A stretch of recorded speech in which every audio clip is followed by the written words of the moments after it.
बहुत दूर एक जंगल में रानी कबूतरी अपनी सहेलियों बबली और नीलो के साथ भोजन ढूंढने काफी दूर एक दूसरे जंगल में आ गई थी। हमारे जंगल में तो कब से कोई फंक्शन ही नहीं हुआ है। रानी, तुम्हारा गुड्डू कितना बड़ा हो गया है, उसका ब्याह कर दो ना। इसी बहाने सारे पक्षी एंजॉय भी कर लेंगे। कह तो सही रही हो नीलो, तुम्हारा आसपास के जंगलों में बहुत आना जाना रहता है। तुम्हारी नजर में अगर कोई अच्छी कबूतरी हुई ना तो मुझे जरूर बताना। नीलो भाभी की तो बहुत जान पहचान है भाई, ये तो बहुत जल्दी अच्छा रिश्ता ढूंढ देंगी तुम्हें। ठीक है, मेरी कई सहेलियां हैं साथ वाले जंगल में, उनमें एक रिंकी कबूतरी भी है। मेरे साथ चलो, किसी दिन उसे देख आते हैं। बहुत अच्छी है वो और है भी अनाथ। बस फिर ठीक है, अभी चलते हैं और जाकर उस कबूतरी को देख आते हैं। और फिर वो तीनों बबली, नीलो और कबूतरी मिलकर साथ वाले जंगल में चले जाते हैं। रिंकी कबूतरी अपने छोटे से आशियाने में रहती थी। वो बहुत ही मासूम और खूबसूरत पक्षी थी। वो तीनों उसके पास पहुंच जाती हैं। नमस्ते नीलो आंटी, आपने बहुत देर के बाद यहाँ का चक्कर लगाया है। मैंने तो कहा शायद आप मुझे भूल गई हैं। अरे नहीं नहीं, भूलना कैसा, बस मैं जरा बिजी रहती हूँ ना आजकल। जानती तो हो अपनी नीलो आंटी को, आजकल मैं योगा कर रही हूँ ना। तुम भी देख रही होगी कि बहुत स्मार्ट हो गई हूँ मैं। हाँ नीलो, तुम्हारी अपनी तारीफें ही खत्म नहीं होती हैं। हो गई हो तो काम की बात भी कर लो। इन सब बातों के लिए बहुत समय है हमारे पास। करती हूँ। अच्छा रिंकी बेटा, ये मेरी सहेलियां हैं।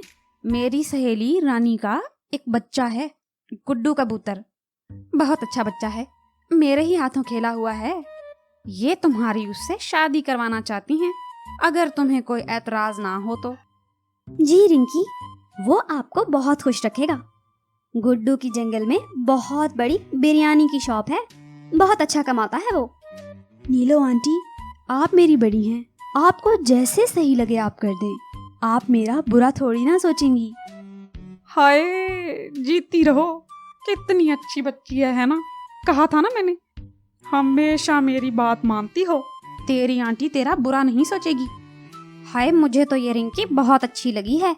मैं तो इसे अपने गुड्डू की शादी करवाऊंगी। और फिर कुछ दिन के बाद सारे रिंकी को ब्याहने चले जाते हैं। गुड्डू और रिंकी की शादी बहुत धूमधाम से होती है। सारे ही पक्षी बहुत ज्यादा खुश थे। सारे पक्षियों के लिए बहुत सारा भोजन था। और फिर वो रिंकी को ब्याह कर घर ले आते हैं। लेकिन रिंकी की सास रानी तो बहुत ज्यादा जालिम थी। शादी के शुरू के 1-2 दिनों में तो उसने रिंकी को तंग नहीं किया, लेकिन फिर उसने रिंकी को तंग करना शुरू कर दिया। अरे रिंकी, कब से यहाँ बैठी है? जाकर कोई काम धंधा ही कर ले, मुफ्त की रोटियां ही तोड़ती रहती है। जाओ, इतने बर्तन पड़े हैं, वो सारे जाकर धोकर आओ।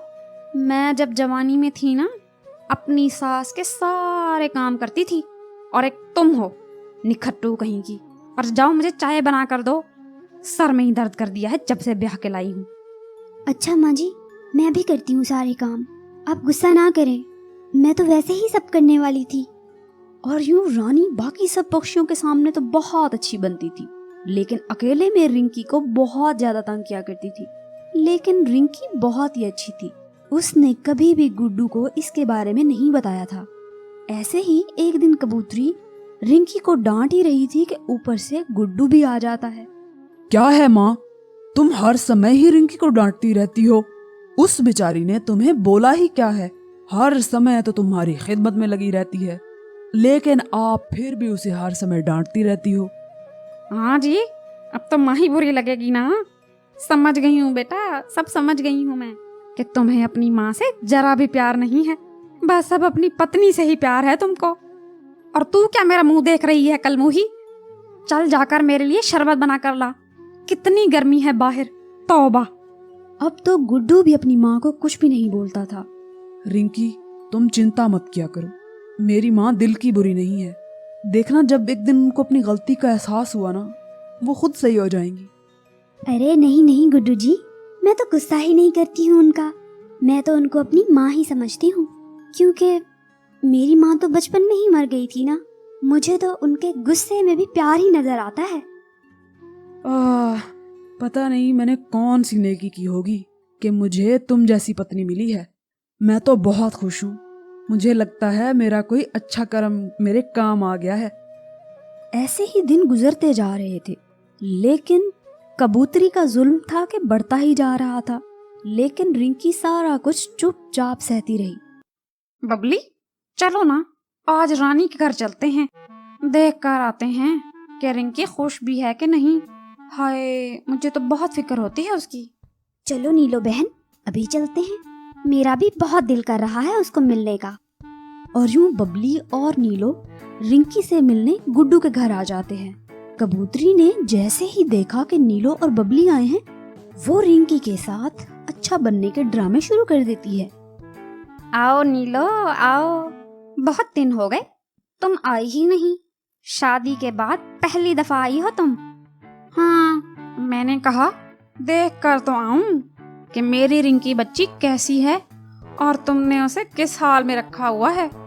हाय हाय, मैं तो बहुत ख्याल रखती हूँ, ना कोई काम करने देती हूँ, ना खाना पकाने देती हूँ, सारा काम तो खुद ही करती हूँ मैंने तो उसे अपनी बेटियों की तरह रखा हुआ है।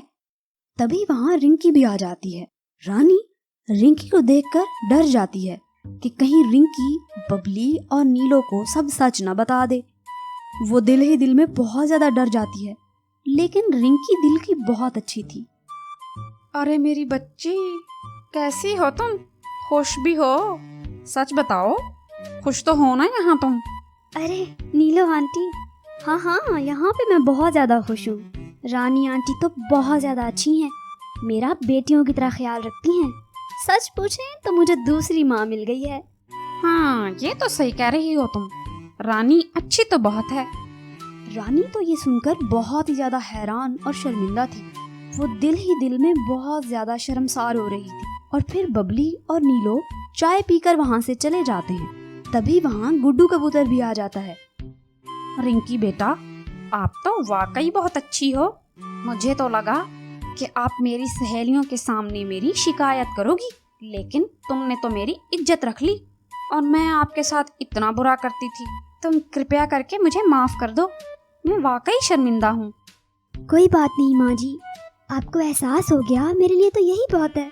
और मैंने तो आपको शुरू दिन से ही अपनी माँ ही समझा है।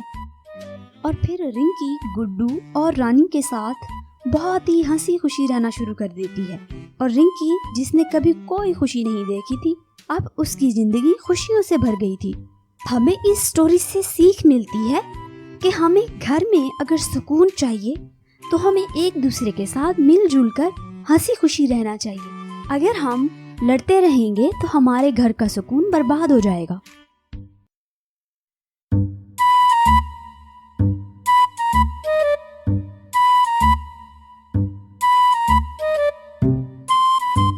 आज सुबह ही सुबह बबली भोजन के लिए निकल चुकी थी, क्योंकि उसे अपना घर बनाने के लिए लकड़ियां भी जमा करनी थी।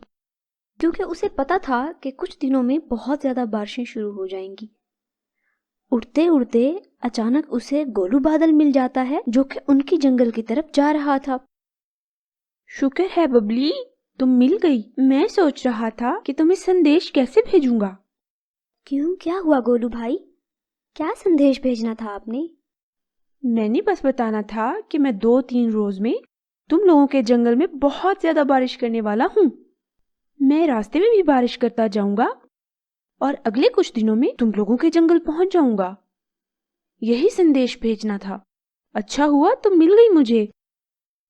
जी गोलू भाई, मुझे पता था कि साल के इस समय जरूर बारिश होगी। मैं अभी जाती हूँ और सब पक्षियों को बताती हूँ। गोलू बारिश बरसाने साथ वाले जंगल चला गया और बबली वहां से फौरन वापस आ गई, ताकि वो बाकी पक्षियों को सावधान कर सके कि कुछ दिनों में बहुत ज्यादा तूफान और बारिश होने वाली है। बबली जल्दी से सब पक्षियों को एक जगह जमा करती है ताकि उनको गोलू बादल का संदेश दे सके। क्या हुआ बबली, तुमने हमें इतनी जल्दी में क्यों जमा किया है? मैं तो अपनी लाल मिर्ची खा रहा था, आधी छोड़कर बीच में आया हूँ। कि पता नहीं क्या हो गया है। हाँ ना बबली, ऐसा भी क्या हो गया कि तुम्हें इतनी जल्दी सबको बुला लिया? तोता भाई, कबूतरी दीदी, आज मैं पहाड़ों पर भोजन लेने गई थी। वहां मुझे गोलू भाई मिले थे। वो कह रहे थे कि कुछ दिनों में हमारे जंगल में बहुत ज़्यादा बारिश होगी, इसीलिए हमें अपने घरों की मरम्मत कर लेनी चाहिए। मैं इसीलिए जल्दी इकट्ठा किया आप लोगों को कि जल्दी से मैं उसका संदेश आप लोगों को पहुंचा दूं, ताकि आप लोग अपने घरों की मुरम्मत कर लें, या नया घर बनाना है तो नया बना लें। तो बारिश तो हर साल ही आती है, मैं तो नहीं करूंगा मुरम्मत, ना मुझसे इतना काम किया जाता है। तुम सब जरूर करो इतना सारा काम, ठीक है ना? कालू, तुम्हें तो हर वक्त काम से मौत ही पड़ती रहती है। ना बनाओ घर, हम तो जरूर बनाएंगे। पिछले साल मैंने भी नहीं बनाया था तो मेरा बच्चा भीग के बीमार हो गया था। और यूं सारे पक्षी कालू को छोड़कर लकड़ियां इकट्ठी करने चले जाते हैं और कालू अपने घर चला जाता है, जहां नीलो बैठी उसका इंतजार कर रही थी। बबली को देखो, कहती है मेरे साथ जाकर लकड़ियां लाओ। कह रही थी बहुत बारिश होगी और घर टूट जाएगा। मैं कहा मैं तो नहीं जा रहा। ठीक किया ना मैंने नीलो? अरे कालू, तुम्हारा तो दिमाग ही खराब है। तुम्हें जाना चाहिए था। पिछली बार भी तो जब तुमने घर नहीं बनाया था तो मैं बारिश में भीगकर बीमार पड़ गई थी। अच्छा अच्छा ठीक है ना, गुस्सा तो मत करो। मैं ऐसा करूंगा, जब ये सब पक्षी लकड़ियां ले आएंगे ना, मैं इन सब की लकड़ियां चोरी कर लूंगा। फिर ढूंढते रहेंगे ये सब अपनी लकड़ियां और मुझे ज्यादा मेहनत भी नहीं करनी पड़ेगी। उधर सब पक्षी बड़ी मेहनत से लकड़ियां ढूंढ कर ले आते हैं। बबली भी लकड़ियां लेकर आ जाती है।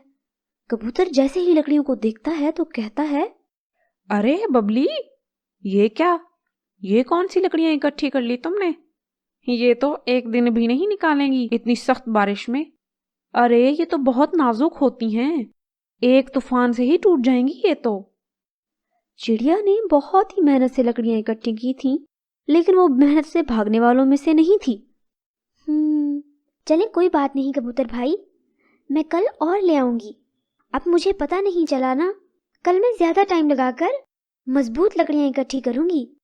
ऐसे में ही रात हो जाती है और चिड़िया अपने घोंसले में सो जाती है। चल भाई कालू, अब जाकर किसी की लकड़ियां चोरी करता हूँ और अपना घर बनाता हूँ। कालू रात के इस समय किसी पक्षी की लकड़ियां चोरी करने चला जाता है। कालू उड़ते उड़ते बबली के घोंसले के पास पहुंच जाता है तो देखता है कि लकड़ियां बहुत सारी पड़ी हुई थी, तो वो बहुत ही ज्यादा खुश हो जाता है। वाह जी, इतनी ज्यादा लकड़ियां, वो भी एक साथ, मजा ही आ गया अब तो। अब बबली लकड़ियां ढूंढेगी और मैं इनसे घर बनाऊंगा। कालू वो लकड़ियां लेकर चला जाता है। अगली सुबह जब बबली उठी तो लकड़ियों को ना पाकर बोली, अरे ये लकड़ियां कहाँ गई भला? लगता है नीचे गिर गई हैं। चलो खैर, मैंने तो वैसे भी दोबारा ढूंढने जाना था। उधर कालू उन लकड़ियों को ले जाकर घर बनाना शुरू कर देता है और कुछ ही देर में बहुत ही खूबसूरत सा घर बना लेता है। वाह कालू, तुम तो छा गए हो। कोई मेहनत भी नहीं करनी पड़ी और मेरा घर भी बन गया है। अब तो खुश हो ना नीलो, इस साल तुम बारिश में नहीं भीगोगी। हाँ, शुक्र है कालू, तुमने अपनी तेज बुद्धि को सही इस्तेमाल किया है इस बार। बबली दोबारा मजबूत लकड़ियां ढूंढने चली जाती है और इस बार वो बहुत ही मेहनत से मजबूत लकड़ियां ढूंढ कर ले आती है, जो बारिश और तेज तूफान को भी बर्दाश्त कर सकें। बबली इस बार जब लकड़ियां वापस लेकर आ रही होती है तो उसे दोबारा कबूतर मिलता है। हाँ बबली, ये लकड़ियां ठीक हैं, इनसे बहुत ही अच्छा और मजबूत घर बनेगा, जो कि बारिश तो क्या तूफान से भी नहीं टूटेगा। चलो मैं तुम्हारी सहायता कर देता हूँ, दोनों मिलकर जल्दी जल्दी घर बना लेते हैं। ये ना हो कि देर हो जाए और बारिश शुरू हो जाए। बबली और कबूतर मिलकर जल्दी से घर बना लेते हैं।